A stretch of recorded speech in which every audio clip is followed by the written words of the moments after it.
Hello on the Rockers. Pride season continues as we take you to the movies with film critic, podcaster, writer, cinemaphile Alonso Duralde as we talk about his career and the culture of queer Hollywood with me, your sassy host with the sassy most. Raise a glass, let the drinks begin. It's On the Rocks.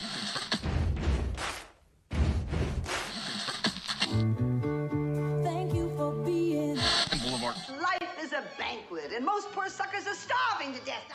I'd like to propose a toast. This is On the Rocks with Alexander, where I drink with your favorite celebrities as we talk about fashion, entertainment, pop culture, reality TV, and, well, that's about it. So pop a cork, lean back, and raise a glass to On the Rocks. fasten your seatbelt. It's going to be a bumpy night. Lord have mercy, buttons and bows and pantyhose. On the Rocks podcast, a place where we're too glam to give a damn. Follow us on Instagram and on TikTok at On the Rocks on Air, and on Facebook, On the Rocks Radio Show. Send me an email, book me for a pride, wedding, funeral, quinceañera, bris. I don't care, I'll show up. Info at ontherocksradioshow.com. Send us your comments, guest requests, and guest questions. We have tons of questions tonight. The show's presented by Straw Hut Media. You can watch and or listen to our now over 358 episodes at ontherocksradioshow.com. My printer messed up. Sorry. You can watch us on Apple TV, Roku, Amazon Fire TV, on the Outlet.tv app, Facebook Watch, streaming with Pride on SVTV, and on Channel 31 on the East Coast. We proudly tape at UBN Go Studios, your one-place stop shop for podcasting. There you go. Okay, On the Rocks on the road. You want to come hang out with me? Buy me a drink? We're popping up all over the place for the next couple of months. I'm your MC for Out at the Fair, main stage at California State Fair with Patti LaBelle in Sacramento this Saturday, July 20th, all day. We'll be on the main stage, and at Washington County Fair in Hillsboro, Oregon, and I've never been, by the way. That's July 25th on Thursday. For more info where to get your tickets, go to outatthefair.com. We're also coming to Albuquerque and Orange County. Watch out, Orange County. I'm coming back for you. All right, let's get the show on the road. We have so much to talk about. We got all your questions. Alonso Duralde. It's such a fancy name. It's like from Princess Bride or something.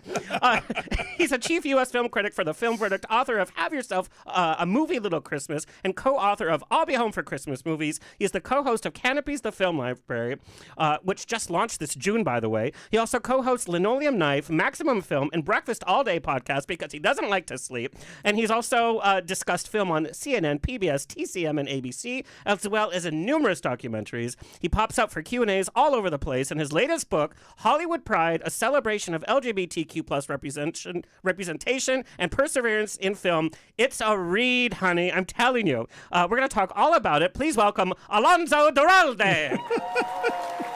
I want to add De Peron after it. My unrealized dream in this life is to be an answer in the New York Times crossword puzzle because I've got all the vowels in all the right places. Move over, Una O'Neill Chaplin. It's my time to shine.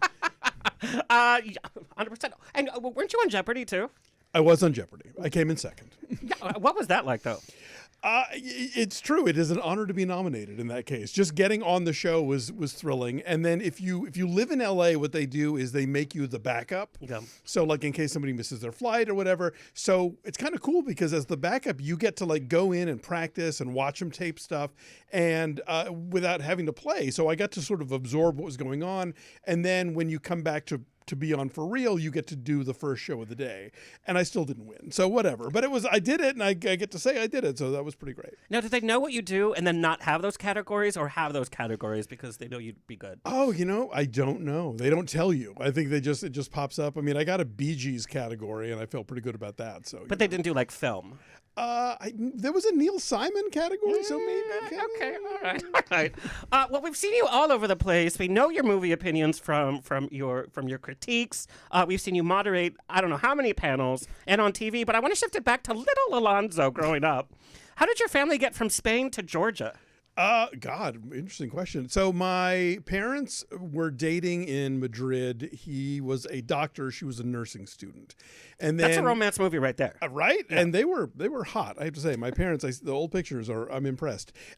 So he got a chance to come to Emory University in Atlanta to do like a year-long fellowship or whatever. So he came and was like, I'm not going back. I'm not returning to, post-World War II Spain where things kind of suck. I'm going to stick it out here in the United States. So he proposed to my mother by mail. And then Did you put the ring in it? no, that came later. But because an unmarried woman could not travel transatlantically by herself on the boat. Crazy? Yeah, no, without a chaperone, heaven forbid. So she actually got married in Spain with her brother standing in for my dad. That's another movie. Yeah, for sure. Comes over on the boat, meets him in Atlanta. The priest at Emory is like, I'm going to marry you guys again just to be on the safe side. This sounds a little hinky to me. And they stayed. And then, and I'm the youngest of 7 children. So it all worked out for them. So that's what I want to ask. The youngest of 7 kids, I can imagine how full the house was. You probably didn't get first pick as to what to watch on TV. They weren't probably taking 7 kids to the movies. How did you first start interacting with film? Well, when I was a kid, it was pretty much, I was just going along for the ride and stuff. But my mom really liked movies. She was a big Humphrey Bogart fan. She really liked Clark Gable. So, the TV would be on older movies with some frequency. And then I'm kind of a change of life baby. Like my oldest sister is 13 years older than me. So my oldest brother, who is 12 years older than me, graduates from college in the mid-'70s and comes home from Harvard with all of these books about, MGM and Greta Garbo and, classic movies of the 30s and 40s, because there was a big revival of that kind of thing happening. Like in the Ivy League in the early 70s, that's like where the sort of Casablanca revival happened and the Marx Brothers and all that sort of stuff. So he brings these books home and I devour them, baby nerd that I am at 9 years old. And so, then I'm like marking the TV guide every week because this is still pre-cable, pre-VHS, and I'm just, looking for when the afternoon movie is going to be, a Hitchcock flick or whatever. Now, when did you start getting that kind of idea that maybe your affliction for these kind of films and the pageantry and all that? Affliction is a good word. Thank you.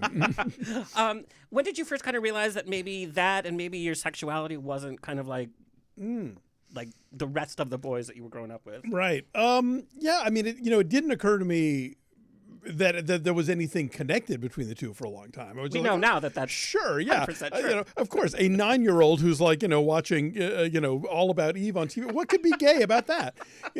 I was the high school kid standing in the library reading Vito Russo's The Celluloid Closet next to the shelf. And then putting it back on the shelf. Before anybody saw I was not going to check it out. I wasn't going to take, but I would stand in the stacks and just like start devouring it. So that was kind of my first inkling that there was a connection there.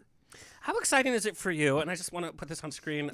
This is my favorite book. It's not even a book; it's an experience that I've been through in a long time. How exciting is it for you to publish this? Which it's so easy to access the information in it, meaning that if I'm new to films or if I'm new to queer cinema, and it's world history too. It's not just that. You lay it out so easily to saturate the information. Well, thank you. So whether you are an aficionado of cinema, which I thought I was, which apparently I'm not, or if you're new to it, this is such a perfect guide. But how exciting is it for you to have been reading The Celluloid Closet, which kind of, and you reference that in the book, and then now you have your own. This is like. Yeah, I mean, Celluloid Closet 2.0. It's exciting. I mean, I'm definitely standing on the shoulders of some real giants here. Vito Russo, obviously, but William Mann's book Behind the Screen, where he really did the legwork in terms of talking to people who had lived in and worked in Hollywood in the early years and sort of knew what the layout was for queer people and how they socialized or didn't socialize and that kind of thing. Ruby Rich's work, obviously, in not just coining the term new queer cinema, but all of her writing about that moment in film. So yeah, I feel like I'm picking up from what I've learned from a lot of people, and I'm hoping that this book now becomes part of the foundation for whatever the next thing to come along is. Now, growing up with 7 siblings, or the youngest of six siblings, how do you, because you have such a strong voice in Hollywood now, we know, how do you keep your voice heard with all this noise in the house at the dinner table and like holidays and that's stuff? Probably why I'm such a mouthy bitch, because, there was a lot of competition for just attention, No, I definitely, I think I was really accelerated in doing things like learning to speak and learning to read just because I was surrounded by older people all the time, and I was trying to keep up, and so. But they're great. I mean, I'm the one queer sibling, and I'm the one who is doing this, like 3 of my brothers and 1 of my sisters are all MDs, very, very doctor heavy family. But, I get to be the cool uncle in Los Angeles that my nieces and nephews come live with for the summer while they intern at some, entertainment thing. I absolutely love that. So were you like on the debate team? Were you, Yep. did you do theater as a kid too? I did. A little bit. I did one show in high school. I played like the older banker guy in You Can't Take It With You, and then I did a couple of shows in college and directed a show in college. But I was a debater, so that was definitely a thing where my friends and I were all into it, and every weekend it was another tournament at another school, and everybody was very hyper verbal and competitive, and it was a lot of fun. I want to talk about divas. You cover divas in the book. You cover divas from the queer community. You cover divas who have been allies to us. What is it about us? And we know as kids growing up, before we know our sexuality, we know that we have this affection for and this connection with divas. What is it about the diva figure that we connect so strongly with as queer men? God, that's a whole other book, and I don't even know that I'm the one to write it. But I mean, my personal theory, and take this for the nothing that it is worth, is I think that for little gay kids, there's something about a diva that is an example of strength that isn't tied into like other kind of machismo, So in other words, if Mary Tyler Moore can walk into a room and own that room because of her magnetism and her sense of humor and, her, flip, whatever it is that is compelling and making people pay attention, that's something that if you are a kid who can't throw a ball and doesn't, want to go hunting with your dad and doesn't, want to do the traditional stuff, straight kids get that from Charles Bronson. Straight kids get that from football heroes. Yeah. Gay kids get that from divas. That makes total sense. Little hot topic here. Do we have any more divas in Hollywood? Oh I think it's an endless thing. I think every generation of gay men is going to find a diva to gravitate to, and older gay men will be like, well, I mean, in my day we had the real thing. But I think it's kind of the job of every generation to sort of find those role models and those sort of sources of strength. You don't think social media and media in general has kind of chiseled away at the diva because now we know so much about our stars? There's no mystique. I can't name who I would think is a contemporary Hollywood diva. Yeah, I don't know. I mean, you raise that's an interesting point, and I think certainly there is. I don't know, though, if it's always about mystery, though. I feel like Judy Garland, for instance, was always living right in front of you. And the tabloids and the press couldn't get enough of her slip-ups or whatever that was going on. So I don't know that it's not always Garbo. It's not always cloaked in mystery, I think, in more recent generations, people like Cher or Madonna or Bette Midler, my personal diva, Sandra Bernhard, I feel like they've been very media savvy and pretty front and center with stuff. I mean, have you read the Barbra Streisand memoir? I'm the bad guy. I like Barbara, and I appreciate everything that she did in her early years and all of that. But I don't think I want to listen to her or read.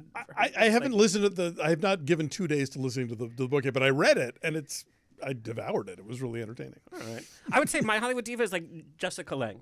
Okay. To me, that's because she does have some mystique to her. Sure. But we know a lot about her too. But her interviews are just so compelling. You went to Vanderbilt. Yes. Was it a weird culture shock or transition from leaving home to going to? It was the South. I grew up in Atlanta, and then I was in Nashville, so not terribly. No, but you were on your own though, without your whole family around, without that kind of system. Well, again, though, I think that's where the change of life things comes in. By the time I got to high school, most of my older siblings were either off to college or out in the world doing their thing. So I kind of went from being like youngest child, fighting for scraps of food and attention at the table to sort of being the only one left at home, to being the person who was there when like my mom no longer knew how to cook for 3 people. So she would still we had an insane amount of leftovers because her whole mindset was like, well, 10 people are going to be eating this, right? So I had a little of both. So yeah, going away to college, it wasn't like I was suddenly like alone in the world. Like I'd already had a taste of that. Now, at what age did you come out of the closet? I came out, I was 20, almost 21. It was my last semester of college because I was thinking, all right, if my parents disown me, at least my education will have been paid for. And they didn't, and they were great. I mean, my mom had passed away by that point, but my dad, after a few rough patches, was terrific. But I just you gotta map these things out, So that was my strategy. So yeah, last semester of college, I came out, I got a boyfriend, the whole thing. Now, what movies were you watching right around that time? I remember before coming out, I remember seeing both My Beautiful Laundrette and Prick Up Your Ears with my best straight friend to whom I was not yet out. And I remember just sitting through both of those movies being like, okay, do not respond to anything, just trying to keep this game face on, even though I was like, oh my God, So those definitely leap to mind. And then right after coming out, I remember seeing Parting Glances for the first time. And that movie really resonated for me because I had, by that point I had a boyfriend. We'd moved in together, and there was a scene, just a little throwaway moment at the early on in the movie. You have the 2 lead characters, and one of them's been jogging around Central Park, the other one's sitting on a park bench reading. They go back to their apartment. They start, making love, if you will. They're making out, and they fall backwards on the bed, and the camera pans down, and you see one of them use his feet to remove the other one's shoes.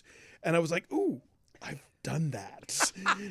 That's me. And I felt recognized in a movie in that way for the first time. I'd been watching love stories my whole life, but I was finally in one. So that was very exciting. We have seen people in your career, you have seen the way people saturate films so differently. So my introduction to film was, I was that weird kid. I was an only kid. I had a single mom, so she was always working. So during the summer was the loneliest time because I didn't like kids my age, and I didn't want to play in the street. I didn't want to do any of that. So the neighbor used to be in Hollywood in his heyday. He had a beta machine, and for the audience that doesn't know what a beta machine, it's a VCR. Yeah. Those that don't know what a VCR, it plays movies. You got to keep working this one. So he brought over a beta machine, and he had 100 black and white movies. Oh, wow. In this library was the films that we all should see, The Women, All About Eve, but then there was these nuggets, some that we've lost over time, with actors that some we've lost over time, and so those were my friends, summer after summer, and he would keep bringing more and more, and I couldn't saturate enough. Wow. And then my movie saturating experience changed when I moved to West Hollywood and I came out. It was going to the video store. Right. And it was Video West? Video West. And having Leslie Jordan front pay for his gay porn in coins. And he was so proud of it. That was him. R.I.P. Yeah. But it wasn't just about getting the new release or the film that everybody was talking about. It was seeing the rows and rows of colorful covers of DVDs. Yeah. And being introduced to stuff I I didn't know there was that. I got introduced to, I'd never seen Hush Hush, Sweet Charlotte. I'd never seen Absolutely Fabulous. Oh, wow. And so you would just grab stuff, and that's how you would build it. Sure. And then TCM was always on TV every Saturday and Sunday at home during the day. Growing up, that was just it. My mom loved classic films. The Thin Man was her favorite series. Nice. But now that whole kind of experience is gone. Now we stream everything, and we're kind of told what to stream, what to watch. Right. Unless you know of a title or of an actor to go searching for it. We know TCM is a bit on a decline. It's not, it doesn't have, from my point of view, and, I know you work hand in hand with them. Right. I mean, I obviously they are a cable channel, and cable is having a moment, but I think that, I mean, I get what you're asking, I think, which is sort of like, how do we teach the children? No, honestly, so I went on a date with somebody, he didn't know Judy Garland. Okay. Clearly had no idea who Betty Davis was, or even whatever happened to Baby Jane. Sure. This is just in my lexicon, in my whatever, and I didn't even know it. He didn't even know what Golden Girls. My God. But unless he had been exposed like I had, how is the younger generation supposed to learn classic Hollywood, not even to mention classic queer Hollywood. Right. Well, I don't know. I mean, because here's the thing. I come from the generation, like, I didn't have a VCR until I was like a junior or senior in high school.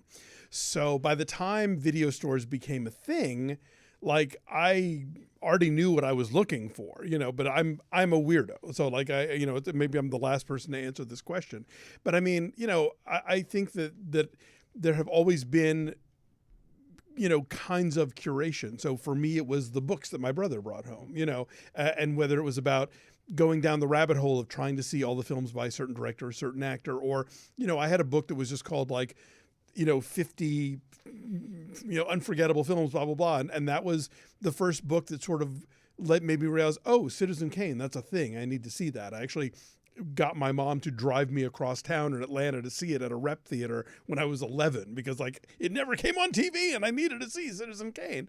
So stuff like that was how I did it and how I found it. And then, for your generation, it was, the video store. And I think now there is, for better or worse, the internet, which is not always reliable. But I think that, you've got Letterboxd, you've got there's so many podcasts that are exclusively about older stuff, whether it's, something like Ticklish Business, where they just kind of dig into movies and stars that they love, or something like You Must Remember This, where they kind of branch out into specific areas of history. So, I look, I hear you. It makes me really concerned, to be honest, because let's say a young gay guy's gonna stream Bros. There's not a pop-up to be like, do you know who Betty Davis is? Have you checked out Betty Davis's films? Do you know Now Voyager? There's none of that. No. So unless you're looking for a podcast that deals with that, or unless you're searching Betty Davis films, right, our youth is not going to be exposed to it unless you take a class, which this should be a textbook oh, thank you. in queer studies to begin with, not just queer cinema studies, but this is our history. I'll tell you, you had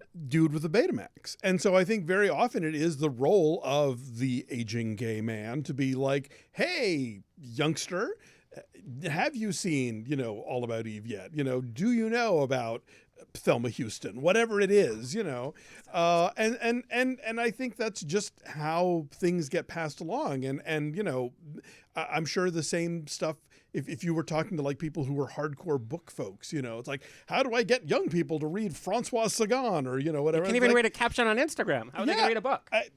I think that's kind of what it is, and there is, these TikTok film critics out there. I understand. I'm not on TikTok. I'm too ancient for it. But like, start it. There's Book Talk. Yes, there's Book Talk for sure. So yeah, I think that always there's going to be people like us who are not just sort of passive consumers of this stuff, but enthusiastic proselytizers, And so this show or your Instagram feed or my Instagram feed or whatever, like you just talk about this stuff and somebody stumbles upon it and goes, I never heard of that. And then they go check it out. And one of the most gratifying things for me is always like, for Linoleum Night, for Breakfast All Day, or any of those podcasts, and now with the Film Library, a Canopy podcast, when people go, I had never heard of blah, and then you talked about it, and I went and saw it, and I'm so glad I did. Mm-hmm. And that's kind of all we can do. Well, and you connect the dots so well from movies, even from way, way, in the back, how it all connects. And like the young people don't realize the Real Housewives of OC, it's like a reiteration of the women, Sure. It's that kind of energy and that's that kind of sass. And TCM has done such a great job on their Instagram. They're posting snippets of some of the sassy stuff that people are now sharing. And so that's a way too, I think people are excited. Like, that was in black and white and they were saying that because you have to be smart to get a lot of these jokes. But, that's what was happening. Sometimes 20 seconds is all you need, Yeah.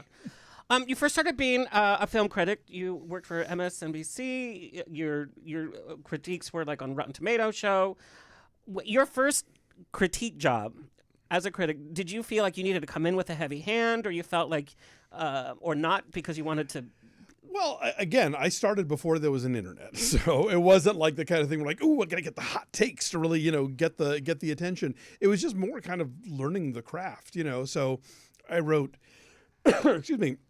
I wrote reviews like for my high school paper and for my college paper, and then for the Nashville Banner for a while, where I interned, after graduating, and then I reviewed for like the gay paper in Dallas, The Voice, which is still out there.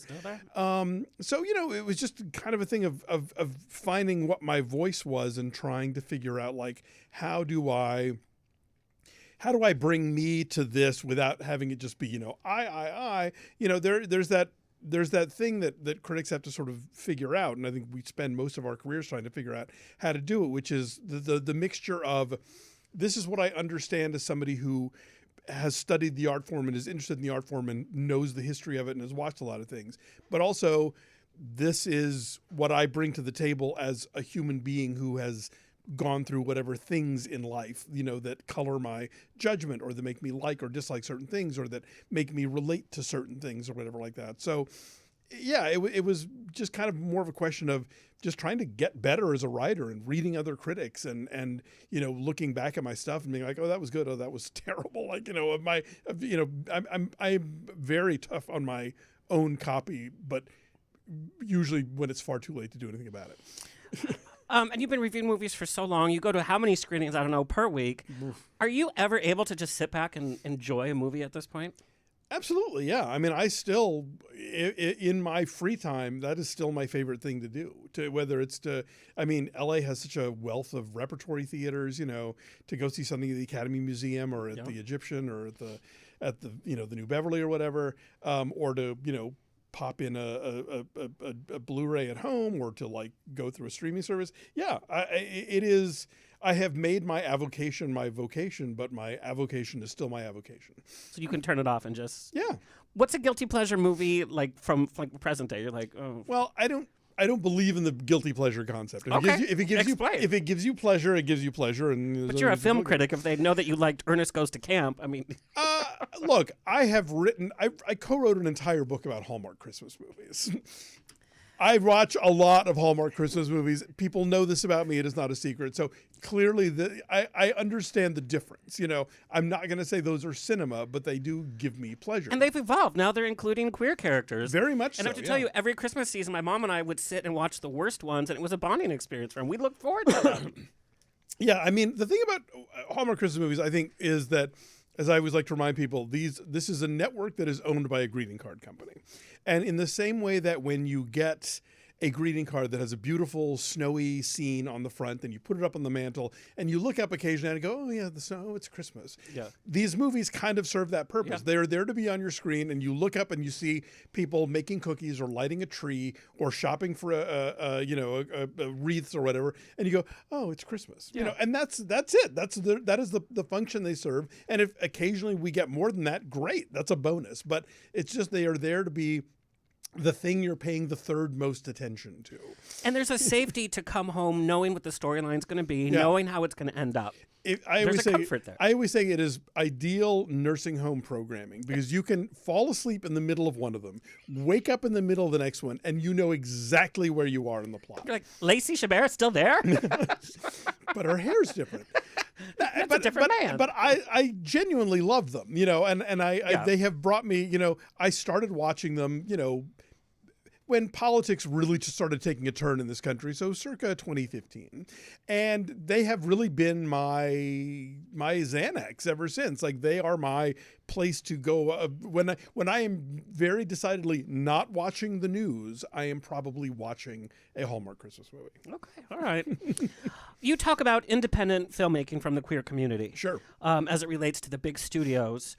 And what I love, what you do is like I said, you put like the world history, you put U.S. history, you put what was going on behind the scenes with censorship and the ratings with films and how that affected. You talk about the rise of independent filmmaking, and you also talk about gay porn a little bit, which was independent filmmaking. Yeah, absolutely. Telling our stories and filming stories. Yeah, I mean, here's the thing. If you wanted to see a portrayal of gay life, whether it was urban life or in the country or whatever, in the early 70s, that was pretty much where you were going to find it, was in, gay adult cinema. And, I'd say in the kind of what I call the pre-VHS era, there was an attempt to tell certain kinds of stories and present certain kinds of characters because, it's not like Stonewall suddenly made gay people happen. Yeah. Like we'd been around, but obviously there was this kind of growing subculture. And there is always a hunger, I think, for people to see their lives reflected back to them on the screen. We all crave that from movies, whether it's, aspirational or vicarious or whatever. Like we want that feeling of being involved with the story and figuring out like, how would that be me in this situation? And so, yeah, I think that, when there were, actual queer independent films, before studios, heaven forbid, wanted to have queer leading characters, porn is where you found it. Now, in terms of independent films, we know some of them have been great films. We know, like, late 90s, early 2000s, there was a lot, because technology was getting easier for people to film stuff. Sure. There was a lot of, I hate to say it, in my opinion, there was a lot of crap queer independent films. Our friends in our circle would be like, hey, I'm in a new web series. And we'd be like, oh, God, please. Or, come see a screening of our $300 budget film. The acting is usually bad because the budgets are bad. It's just, as a film critic and as part of the industry, should we be more focused on promoting queer content because it's out there and we should give it credence? Or should we be holding our community to a higher standard? Be like, no, you want to be a film, be a film. That was crappy. I mean, I don't know about a higher standard, but I think you want to hold them to the same standard. Yeah, right. Yeah, absolutely. I mean, as one friend of mine says, 85% of everything is crap. And that explains my boyfriends. Boom. But what was, as there were more and more queer films, that meant that the 15% was growing. It also meant the 85% was growing, So there was more stuff to sift through to find, what the gems were. But yeah, no, I think, you certainly, in my position, like when I was an editor at The Advocate, for instance, there would be stuff that you would cover because you wanted people to know about it and know that it existed and that it was out there. But when it came time to actually review it, you had to be like, well, this is inept. This is not well acted. This is not well written. The lighting is terrible, whatever it was. And I think there are accommodations you can make. I mean, you can have a film that is really well acted and really well written, and if the lighting is subpar, you're 100%. Like, okay, well, yeah, it doesn't look great, but you're going to go for the story, go for the characters, whatever. But I mean, yeah, I don't think that queer people should be giving queer art a pass for existing. I made fun of that. I didn't make fun of. I just talked about I didn't really care for the Eating Out series, and I got so much hate when it's like, that's content from our community, and you should just be supporting it. I'm like, but it's terrible. But I got that comment. Now we see more queer content on sitcoms, major networks, cable, on big screen. Like now we're making our own movies. Sure. Do you think the independent queer filmmaking industry is at risk of disappearing because now we're going to the main theater? No. Okay, great. No, I do not. Because here's the thing. I think that television. Sorry, You're getting so emotional. You talk about Hallmark films, you get all emotional. I'm a talker, but even you're straining my limits here. I think it is a talk show, I know that I was misinformed. I had my dance number ready to go. I think that television is allowed to take more chances because it's cheaper, it's focused on certain markets, whereas I think studio filmmaking, for the most part, especially the current state of studio filmmaking, where they aren't interested in making a $25 million drama aimed at adults. They want to make a $250 million superhero movie aimed at everybody. They want that movie to open in all parts of the world, including ones where any kind of queer content gets banned or censored. So I don't think we can ever rely on the mainstream to sweep in and tell our stories for us. I think that queer independent cinema is always going to be important and necessary. And it's where we're going to get, I think, the truest depictions of our lives and who we are, because that isn't necessarily going to be marketable to a large audience, but it's going to be important art that the people making it felt they had to make. Like I said, I thought I knew about our own queer cinema until I read your book. I was like, damn, I didn't realize how early Boys in the Band came out. And I didn't realize what a big scale.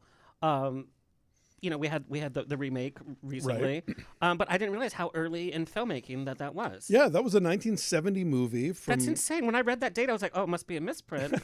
But no, because I thought it was 80s or something. No. The play, had been a big hit in the 60s already. And so in 70 they make the movie and they bring over the entire Broadway cast. And it's directed by William Friedkin, who I think, we're all still arguing about cruising, and we probably always will be. But I loved reading that part in this book too. It's juicy because you present all the facts. Yeah, I think there are multiple ways to look at that movie and to think about that movie. But one of the things that I think is cool about Friedkin as a filmmaker.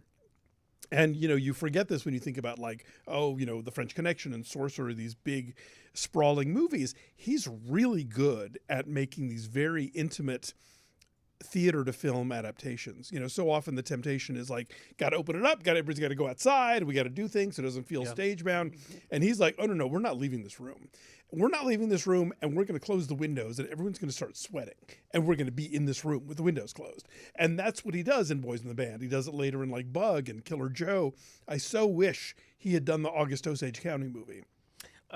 That film was good, though, but I see what you're saying. It wasn't as claustrophobic as it should have been. Because he had done other Tracy Letts adaptations, and I think that movie, you needed to feel those people trapped and breathing each other's hot air and driving each other crazy, and it's not that. Yeah. Okay, hot topic.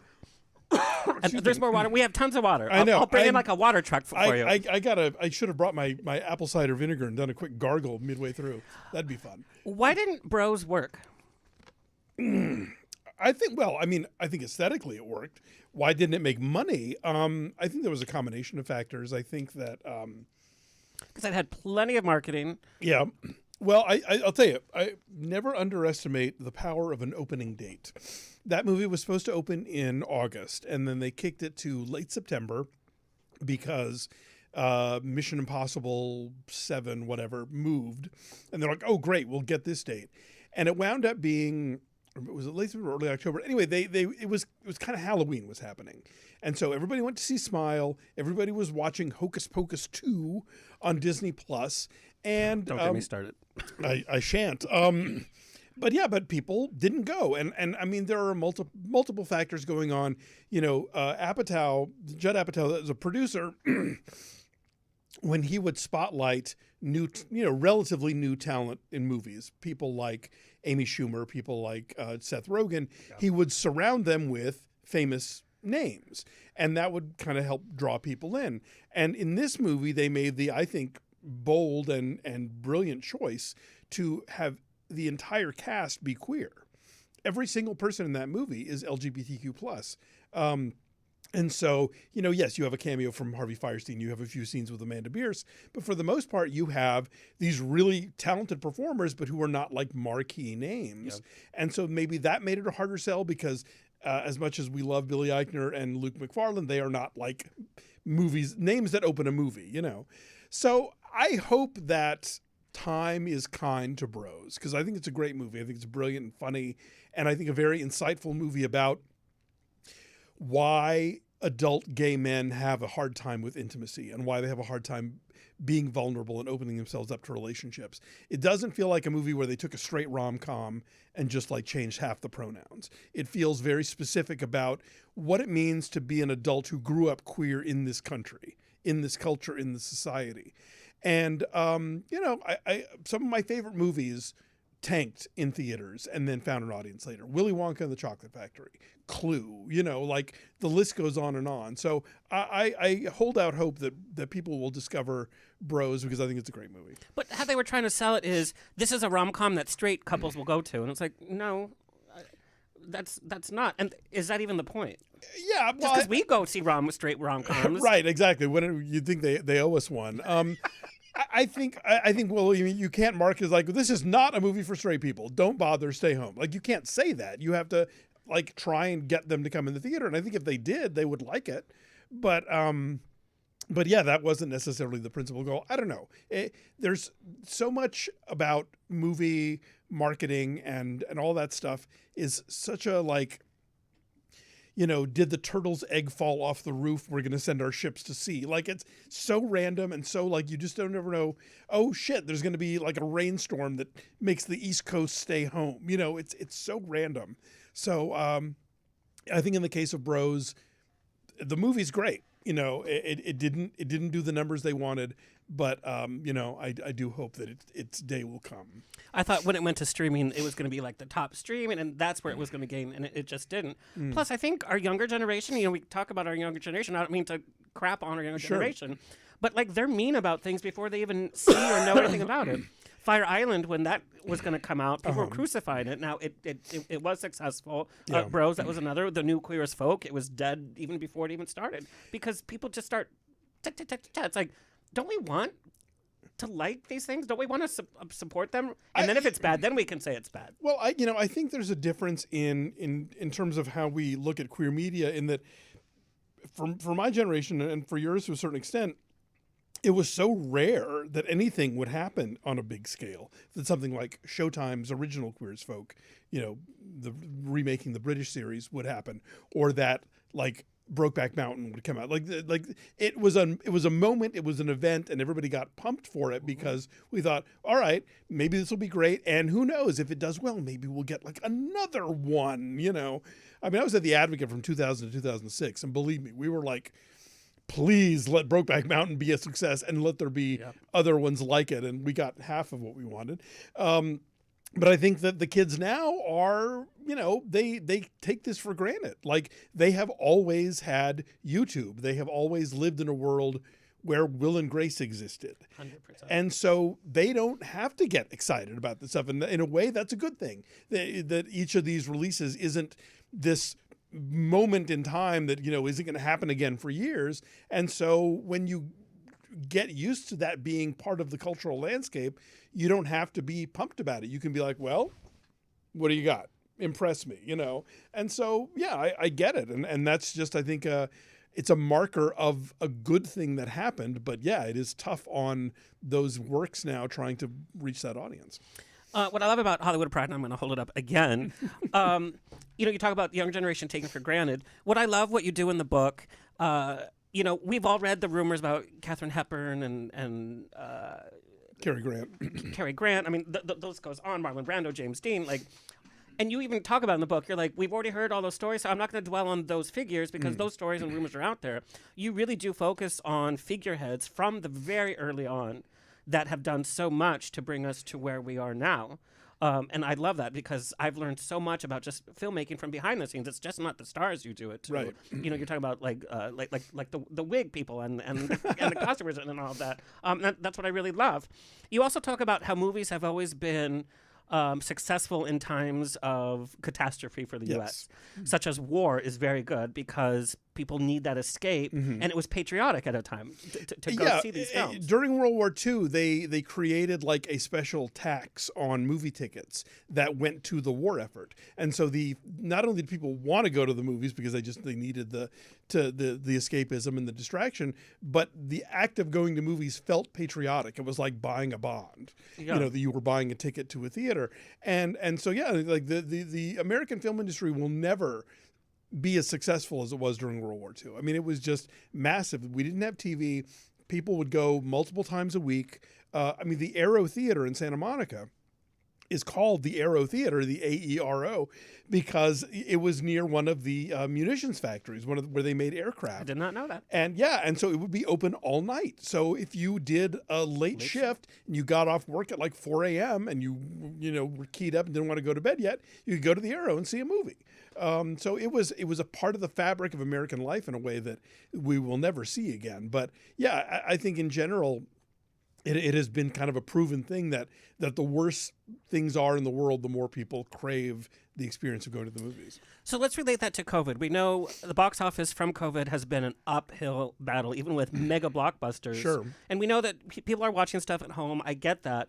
But it doesn't seem to have been that escapism after COVID that we've seen with all the other catastrophes through the U.S. I think COVID is kind of unique because it was a catastrophe that kept us from going to the movies, right? For one thing. So that's unique. And then, because of that, you had an audience that was already getting accustomed to seeing films at home, to streaming titles, to On having a big flat screen TV. Yeah, exactly. On much better equipment than anybody's ever had in their homes before.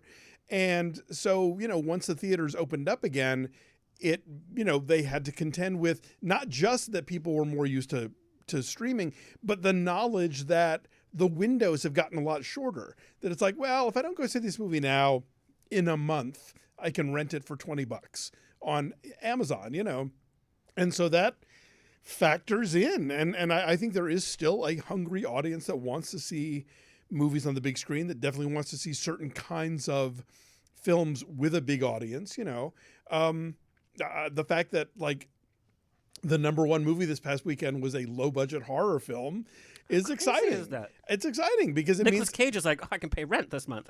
for sure, I think that people are like, yeah, we want it. We've heard good things about this movie, and I want to be scared in a big dark room with a bunch of strangers. There is something unique about that experience, and so I think it's still there. I think people are still craving it. It's just going to be a matter of all the other shit that's going on right now with the strikes and with the studios being slow to get back to work and all that other stuff. But I hold hope in my heart that the movies will get past this bump and continue to be a thing. And for me, watching a movie is that movie-going experience. It's getting the popcorn before. It's watching every single trailer. When my friends be like, oh, well, they'll do 15 minutes of trailers. I'm like, yeah, we need to be seated for those 15 minutes of trailers. Maria Menounos is coming on the screen, and I'm in there. That woman is everywhere. I can go get gas, and there she is. I worked on her network for a little bit. Mm-hmm. Okay. That's all I'm going to say about that. There's so much we have to get through, and we got a lot of your questions. Because you have covered uncharted territory in this book with so much research, I can't even imagine where you started, what your creative process was. Luckily I had some guidelines because this book is sort of following in the footsteps of a couple of other books that TCM and Running Press put out in recent years. There was Hollywood Black from Donald Bogle, which was, a history of Hollywood and black filmmakers and actors, which actually is now going to be a miniseries on MGM Plus, executive produced by Forrest Whitaker and the wonderful friend Justin Simeon, who directed Dear White People and the Haunted Mansion movie. They put this thing together. I cannot wait to see it. So I had Bogle's book. I had Luis Reyes's Viva Hollywood, which was the Hispanic Latine history of the same thing. So it kind of gave me an idea of like going chronologically and sort of highlighting certain people and certain films and using that as a structure. But, like you, I think I walked into this project thinking, I got this. I know this. And then constantly discovering people I didn't know about, films I didn't know about, sort of historical turns that I wasn't aware of.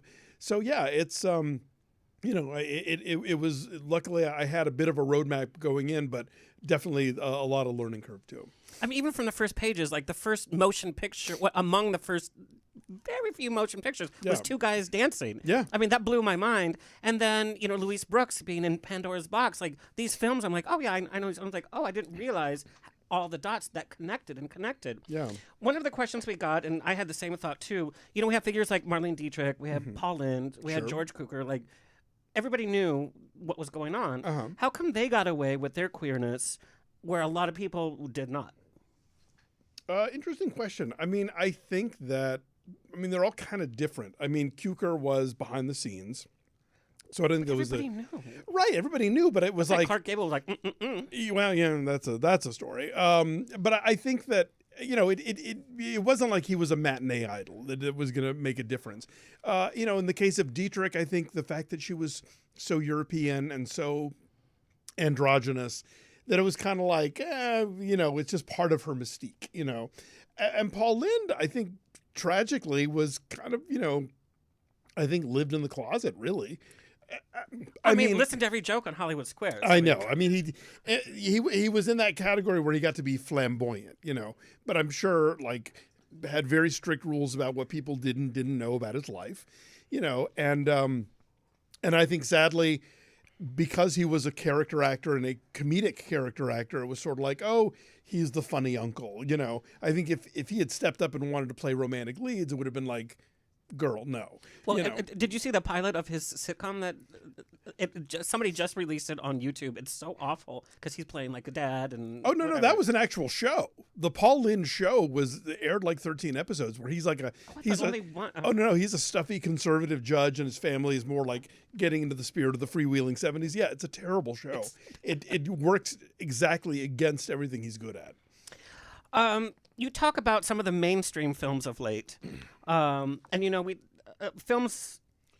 So I grew up in like conservative Orange County, and I would go to the movies with my mom and my grandma, and I would always sit in the middle, and that was like part of our experience. So, growing up, like Tu Wong Fu, Priscilla Queen of the Desert, In and Out, The Birdcage, everyone was going to see these films. Everybody was laughing at them. I sat in packed theaters where everybody was just when Kevin Kline kissed Tom Selleck, it was like woo! Everybody cheered. With these fun comedies, how come audiences were still hard to convince to vote for our rights, to vote for same-sex marriage, when people were just enjoying these movies? People like my grandma were enjoying these movies. Well, there's a saying that the personal is political, but not everybody knows that or understands that. And so I think that there are a lot of people who can see a movie like The Birdcage and find it amusing and like, oh, those two men are so sweet or whatever, and then not really think about the fact that, oh, I'm now going to go vote for this guy who's going to like strip them of their rights. I think that's a connection that we have to make with people. And I think that one of the most effective things that queer people can do with the people in their lives, the people who love them, is sort of gently say like, look, I know we don't have the same opinions about everything, and I know that we don't necessarily agree, politically, but you need to understand that voting for this person has a real impact on my life in a negative way. This person is out to destroy what, my partner and I have built, or what my whatever, and I think that very often that's why, like Harvey Milk and everybody's always talked about, why it's so important to come out. It's very easy for people to think of queer people as this amorphous them. They're out there and they're a threat to my family and they want bad things and they are whatever. But when them becomes my cousin Frank, that changes everything. And so, I think it's up to cousin Frank to then tell the rest of the family, look, I need you to understand that this politician that you support for whatever other reasons you might like is going to, mess my life up in a serious way. And I need you to really think twice about what you're doing when you vote for him and what that says to me. You also talk about some of the big Oscar films that we've had: Philadelphia, Brokeback Mountain, Boys Don't Cry, Dallas Buyers Club, Oscar contenders. Oscar winners. Oscar winners. Made by A-listers, obviously straight A-listers. Sure. And now, we have this hot topic of gay playing gay, trans playing trans, where the reality is, I see it, if we didn't have these A-listers in these movies, they wouldn't have been Oscar winners and contenders. And we still, in my mind, don't have A-list blockbuster queer actors to put in these roles. But we're having a different conversation. We're being more forceful to get our representation. Do you think it helped building a bridge, like I said, with the other side, or what is your take on A-listers playing our queer roles? I think it's kind of two separate questions. I think in terms of playing like gay, lesbian, bisexual roles, it's not my favorite, but I get it. If it's somebody who can get a movie made and they're coming at it in good faith and with the right attitude. I mean, we love it when Stanley Tucci does it, but then we hate it when James Corden does it. Where's the difference there? I look, my solution is we need more queer A-listers, and we get queer A-listers by letting queer people play whatever they want. I think the thing about cis actors playing trans roles is a different issue.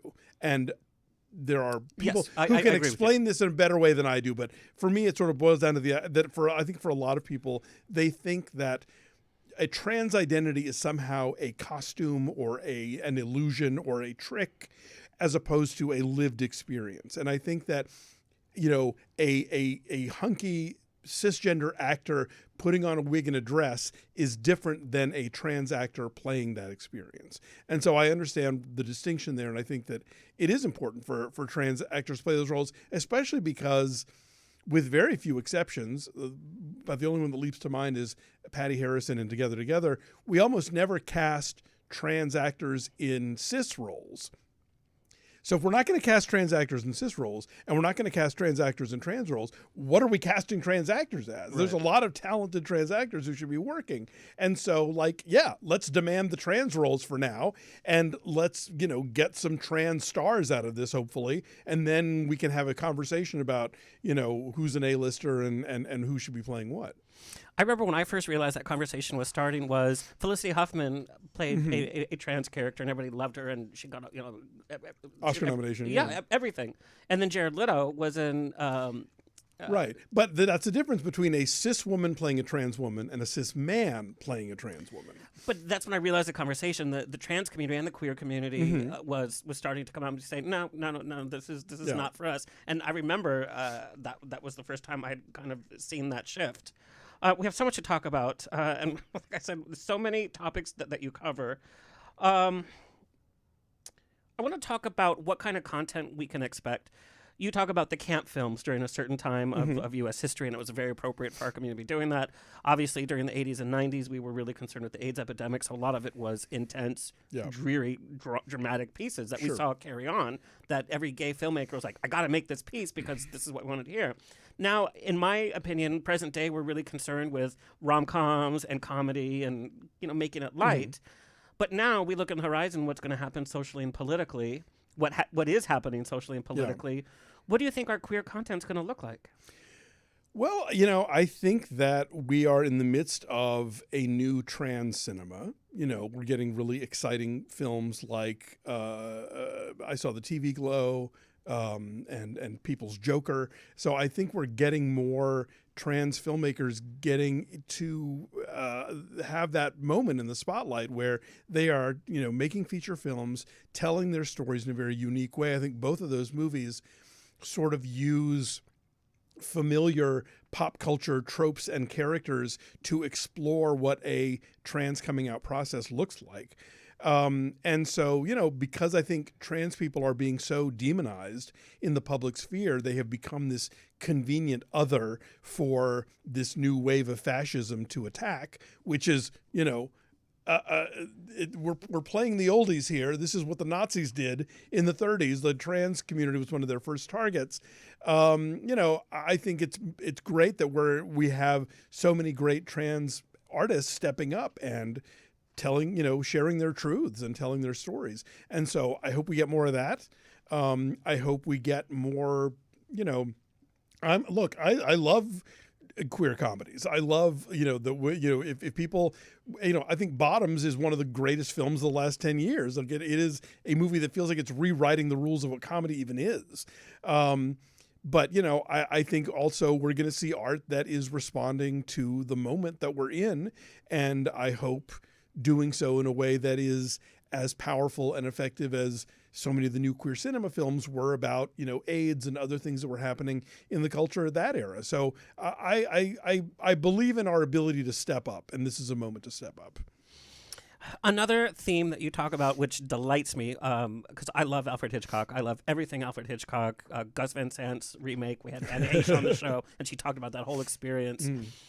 And I had known about some of the queer sensibility in his stuff, like The Rope and Psycho. Sure.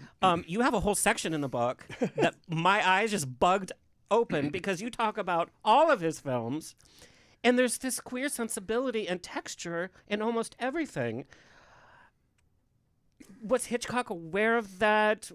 What did it add to his pieces that made it so magic? He knew what he was doing. I mean, and not every one of his films because he was real prolific, but definitely in every decade there was a handful of I was going through movies. title and title. I'm like, wait, what? I'm like, oh my God, yes. Yeah, I mean, makes sense. The way you put it together made total sense. Oh well, thank you. I mean, yeah, I think he absolutely knew what he was doing, and whether look, what I'm sure there are more books to be written about speculations about what Hitchcock's actual sexuality was, but I think that he liked sort of tweaking notions of movie tropes. I think part of it was just seeing what he could get away with, in the Hays Code era. But he would do things like throw in, like in The Lady Vanishes, you get Caldecott and Charters, who are these two gentlemen traveling companions who were just, all they talk about is cricket. But like, they share a room and they share a pair of pajamas. And it's like, okay, what's going on here? Strangers on a Train is suffused with, queerness. And, Martin Landau in North by Northwest, or, Mrs. Danvers and Rebecca. Like, there are all these queer characters that pop up. And then you have him playing around with the notion of like casting queer actors in these kind of nefarious roles, whether it is to sort of tie into the idea of like, these are men who know how to live with a secret, or who are like presenting, two identities to the world. And that goes all the way back to like the silent era with, Ivor Novello and The Lodger, and then kind of finds its peak with, Anthony Perkins as Norman Bates in Psycho. And you also bring up a theme, we're not going to go into it, but get the book. You talk about queer characters being the villains. Mm-hmm. Whereas fun villains, but also, murderers and horrible people who commit suicide because they can't handle their queerness. And that's very dangerous because, like, we're getting the representation, but also we're being put out this way. Yeah, I mean, when the Code era ended, it was like, okay, we can have queer people in movies now, but movies are, for the most part, still being made by straight white guys. So we're going to get like either whipping boys or, murderers or whatever. And so, again, I think it's when you start having more queer people behind the camera that you start seeing, better representations in front of the camera. Personally, okay, so your newest podcast, The Film Library, it's on Canopy, and Canopy is with a K. Yes. And I had never heard of this service until your podcast launched in June. And if you don't know about it, you have to know there's 30,000 films that matter. Yeah. And it's free through the public library system and the college system, which is amazing. I didn't even know that. I have been proselytizing for Canopy for years. Like a good friend of mine who's a film critic, Manola Dargis of the New York Times. I adore her. She was like, do you know about Canopy? And I didn't. And I, got my library card out and signed up and was like, oh my God, where has this thing been? And they have this incredible library of, Criterion titles and A24 titles, but like a deep well of Hollywood and independent and foreign films, documentaries at the yin yang, like all the films of the great Frederick Wiseman, and a very healthy LGBTQ plus section. I have to say, like, I will just stroll through it and I'm like, oh my God, they have this. I haven't even seen this one yet. When the chance came to do a podcast with them, I was thrilled because I'm not the kind of podcaster who like has advertisers, and so I've never had to be in that situation where I'm like, hey, buy this boxed mattress, even though I don't use this boxed mattress. But like, I love Canopy. I was already a fan. So it's very easy for me to go out there and like kind of, bang the gong about it. All right. So if I'm getting into queer cinema and I'm going to Canopy, what 3 titles should I start with? Something from classic, contemporary classic, and maybe something more present. Sure. Okay. Well, I mean, like, again, the aforementioned Parting Glances is there. So, definitely give that one a twirl. And Boys in the Band, as we discussed, from 1970 is there. And then they have a lot of really amazing contemporary stuff. One of my favorite films of last year that I feel like nobody saw was an Italian movie called L'Immensità, which starred Penelope Cruz as she's an Italian housewife in the 70s, whose oldest child is clearly like identified female as at birth, but is clearly trans and is, going to live a life as a boy. And the kid is sort of figuring that out for themselves. And the mom is the one person who really understands this. And it's a very autobiographical film. Emmanuel Criales, who made the film, is a trans man and grew up in Italy in the early 70s. And the film has such beautiful, like, just texture of family life and the amazing just 70s, the outfits and the design and everything, and these wonderful flights of fantasy that are these impromptu musical numbers, but also like just a really great queer coming of age story. And that was a movie that, like, when it was in theaters, then when it went to streaming, I was like, go home and watch it tonight. Yeah, go see it. And now it's on Canopy. I'm like, go see it for free with your library card, Amazing. It's such an honor to chat with you because I've been such a fan. Thank you. This has been a treat. You doing all of these podcasts and going to all these films. Do you ever get tired of talking about movies or the queer community? And I don't mean tired like in a flippant way, but sometimes we just get mentally exhausted of what we talk about all the time. I mean, yeah, believe me, I'm trying to learn how to crochet. I need something that isn't this, to occupy my time. Just Tom Daly's going to be doing it at the Olympics. Like, it's how he calms down. It's how he. Yeah. Every so often, I've got to unplug. But yeah, I mean, I think in the same way that you get tired of chocolate, whatever. Too much of anything. Look at me. Does it look like I get tired of chocolate? Okay, bad example. But no, I love what I do, and I have the immense privilege to do this thing that I love so much, and that has always been like one of my big interests in life, and that I somehow managed to cobble it into something resembling a career. So I'm very lucky that way. That's absolutely amazing. And your husband's a film critic too, right? He is. Yeah. Are you able to watch movies together? Well, that's why we started a podcast, was because people enjoyed it when we argued. I love that. So we do, and we don't always argue. We agree more than we disagree, probably. But every so often we have a moment.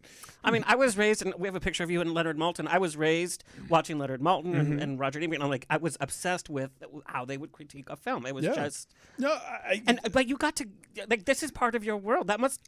Looking back at that little kid in Georgia, I mean, that must just blow your mind. I feel like how probably a lot of firemen and ballerinas feel, in that I am doing the thing that I wanted to do when I was a very young kid. Yeah. Like, I mean, Siskel and Ebert started airing on PBS when I was like 7 or 8 years old. And that was what I wanted to do, and here I am. Yeah, that's just insane to me. If we were to name 3 movies that changed your life, it doesn't have to be queer. Okay. But like 3 movies that you're like, yeah, that changed how I looked at life, or how I experienced, or it was at a pivotal moment in your life. Sure. Oh, golly. Well, Parting Glances would definitely be one of them. I think seeing Women on the Verge of a Nervous Breakdown for the first time was my first Almodovar. And you talk about that in the book too. And I saw it in Madrid.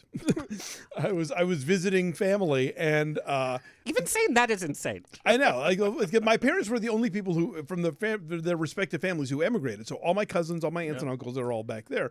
So I've been a few times, and I happened to be there when it was still in theaters.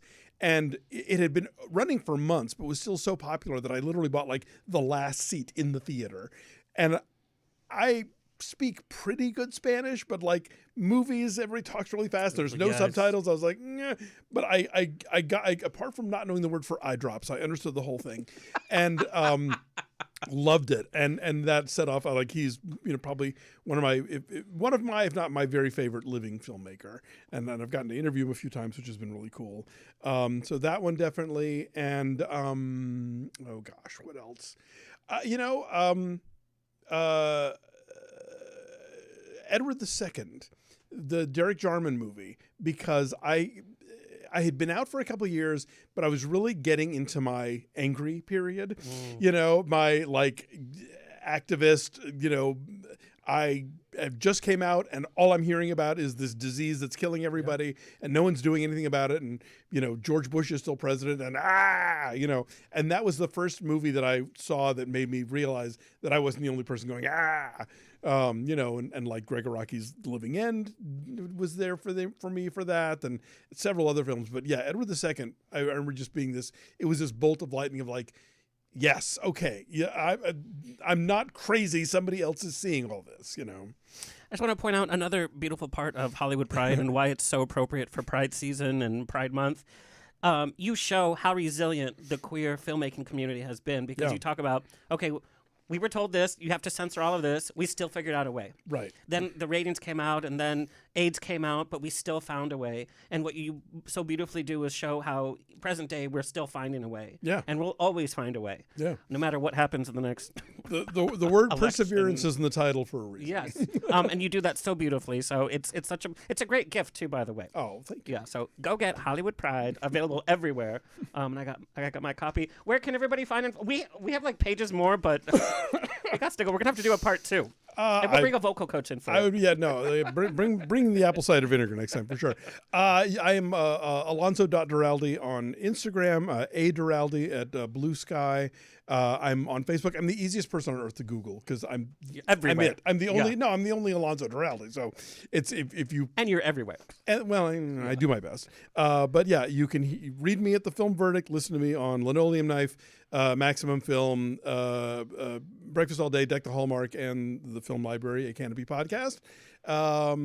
And yes, pick up Hollywood Pride. It's a book, it's an ebook, and it's an audio book. It's the first time I read one, which was very cool to do, and also very straining on my poor larynx.